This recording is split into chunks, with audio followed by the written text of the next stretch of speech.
नमस्कार, आप देख रहे हैं भारतीय न्यूज़ 24/7। मैं दिलीप पांडे। खबर बिहार से।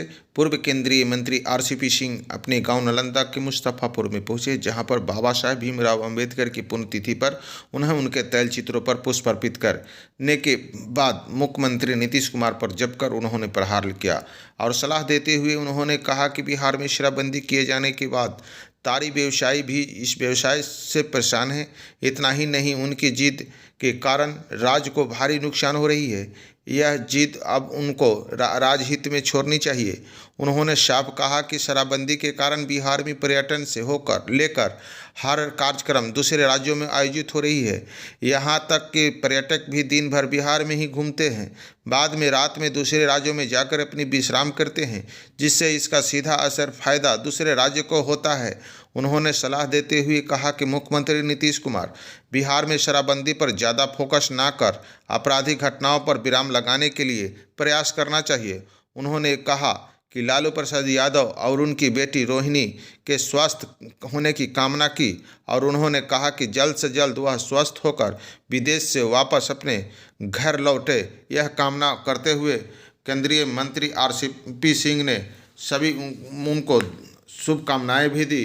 आगे वीडियो को देखने के लिए चैनल को लाइक करें, सब्सक्राइब करें और शेयर जरूर करें। देखिए पूर्व केंद्रीय मंत्री आरसीपी सिंह क्या कहते हैं। लेकिन दरार आ गई इसी बीच, तो इस पर क्या कहना चाहते हैं? देखिए, ये तो भाई राजगीर में जो सफारी बनाया गया है वो तो बिहार के लिए गौरव की बात है, लेकिन अगर उसमें जो निर्माण का काम किया गया है और घटिया किस्म का किया गया है, जिसके चलते उसमें दरार आ गया है, तो स्वाभाविक है कि जिसने भी निर्माण कराया है उसकी जांच होनी चाहिए, जिम्मेवारी निर्धारित करके बिल्कुल समुचित कार्रवाई किया जाना चाहिए।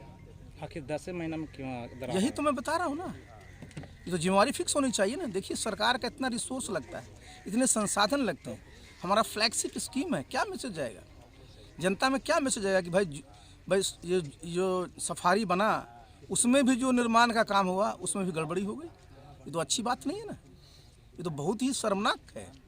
और इसमें तो जितना जल्दी जांच करके जो भी जिम्मेवार है उस पर कार्रवाई होनी चाहिए। मीडिया पर पाबंदी लगाए हुए हैं कि जितना भी विकास पे काम हुआ है उस पर किसी मीडिया को प्रवेश नहीं है, यही कारण। देखिए, लोकतंत्र में मीडिया बहुत ही महत्वपूर्ण भूमिका निभाती है, उनका एक योगदान है और उस पर कोई रोक लगा ही नहीं सकता। जो रोक लगाएगा खुद अपने पैर पर कुल्हाड़ी मारेगा। आखिर एक बात मैंने बताया ना, कोई परमानेंट नहीं रहता राजनीति में, सत्ता में सबको आना ही जाना। अभी आप सत्ता में, कल विपक्ष में रहिएगा तो खोजिएगा ना मीडिया को। तो मीडिया जब मजबूत होगा तो हमारा जो लोकतंत्र है वो भी मजबूत होगा। देखिए, हम लोग सब भगवान से प्रार्थना करते हैं कि जल्द वो स्वस्थ हों और स्वस्थ होकर के अपना देश में लौटें, लोगों के बीच में रहें। उनकी बेटी के लिए क्या संदेश देगा जी? तो आप भाई देखिए, ये तो कोई भी पिता है उनके लिए बड़े गौरव की बात होती है कि उनकी बेटी उनके लिए किडनी दे, तो उस बेटी को तो बधाई मिलना ही चाहिए। बहुत बहुत धन्यवाद है जी। जो आज वर्तमान है उसको भूतपूर्व होना ही। हम लोग सब इस पृथ्वी पर आए हैं, पैदा लिए, हम लोग को सब कुछ दुनिया छोड़ करके जाना है, तो इस बात से क्यों डरते हैं आप? मौत से क्यों डरिए, पद जाने से क्यों डरिए? ये तो जाना ही है। अगर कोई चीज़ शाश्वत है तो यही है कि अगर आप किसी पद पर हैं तो आपको भूतपूर्व होना ही है।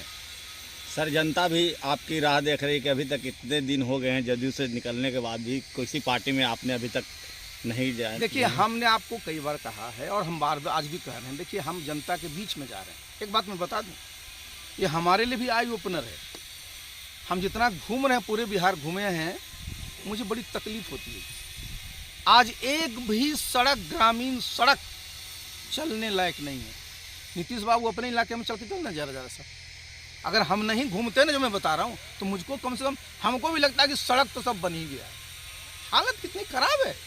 किसी गांव से गुजरिए आप, चारों तरफ कीचड़ भरा हुआ है, चारों तरफ गंदगी भरी हुई है। तो देखिए, घूम रहे हैं तो हम तो एक समस्या को भी देख रहे हैं, समझ रहे हैं। और एक और बात आप जरा समझिए, यहीं पर हमने आप चर्चा भी किया था कि पूरे नालंदा जिला में सर्वे का काम चल रहा है। हमारे गाँव के ही बहुत लोग, हम तो चूँकि गाँव में रहते हैं, कहाँ गए थे जी? तो गए थे सीओ ऑफिस में। काहे? तो हमारा प्लॉटवे बदल दिया है।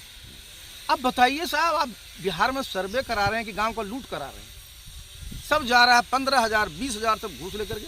अरे तत्काल इसको बंद करिए। और मैंने कहा कि भाई आप जैसे शहरों में जाइए तो वहाँ पर क्या रहता है जी कि आप बड़े बड़े बोर्ड लगा दीजिए, किस प्रकार की ज़मीन है उसमें उसको डालिए, बता दीजिए जिनको जिनको जो आपत्ति करनी होगी करेंगे। और आपने क्या तमाशा बता दिया है। उत्तर प्रदेश में जानते हैं मुहावरा क्या चलता था कि जब चकबंदी होती थी ना तो 10 साल तक वहाँ चोरी नहीं होती थी, क्योंकि कुछ बचता ही नहीं था, सब ले जाते थे चकबंदी वाले। वही हाल यहाँ हो गया। सेंसस ये जो अपना चल रहा है अभी सर्वे का काम, हर एक गाँव से इस प्रकार की वसूली अंचल के द्वारा किया जा रहा है कि सब गाँव का लोग तबाह है और ज़मीन की तो कुछ पता ही नहीं कौन सी ज़मीन कौन किस उसकी है। इसलिए देखिए जो फोकस होना चाहिए। और हमको कैसे पता चल रहा है, क्योंकि हम घूम रहे हैं, हम जा रहे हैं, तो हमको लग रहा है कि कहाँ पर हम लोग मिस कर गए। लेकिन नेता लोग का कहना है कि 2024 की तैयारी कर रहे हैं आरसीपी सिंह। तो आरसीपी सिंह तो रोज तैयारी करते हैं, 2024 का करेंगे, 2025 का करेंगे ना। आखिर पब्लिक लाइफ में है जी, तो बैठे तो रहेंगे नहीं। और आप जानते मैं कभी बैठे नहीं रहता हूँ। मैं जब गवर्नमेंट जॉब में भी था तो मैं काम में लगा रहता था, संगठन चलाते थे। आप हमारा निकाल दीजिए, महीने में 22 दिन टूर पर रहता था, आप सब जानते हैं। आज भी मैं रोज ही घूमते रहता हूँ। हम जनता के बीच में जाते हैं। तो दुर्भाग्य है कि नेता लोग नेता बनने के बाद या तो दिल्ली देखते हैं या पटना रहते हैं। आज जनता के बीच में जाइएगा नहीं तो आपको पता कहाँ से चलेगा। वहाँ जाके बता देगा सब बहुत अच्छा है जी, सब कह रहा होगा कि सर सर्वे का काम हो रहा है, क्या क्रांतिकारी काम हो रहा है, जाके पता कर लीजिए ना गाँव वाले का किस प्रकार का शोषण हो रहा है उनका। नीतीश जी के जंगल दरबार में जो भी जाता है जहाँ उसका निर्णय नहीं निकल पाता है।